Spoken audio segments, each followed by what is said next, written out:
Now let's look at salutations or greetings. These should be formal. For instance, you're going to use Dear Mr. or Mrs. and then use the last name of your teacher. You never use the first name unless it's a friend.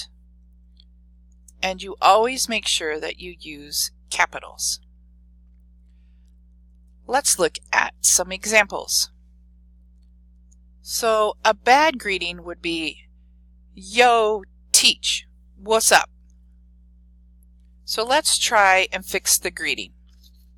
What do you think a good greeting would look like?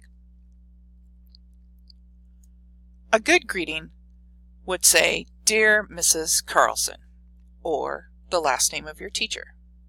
Let's try another one. Bad greeting, What's up, Mr. Mixdorf? A good greeting would be, Dear Mr. Mixdorf. So now you're going to try and fix some greetings. Good luck!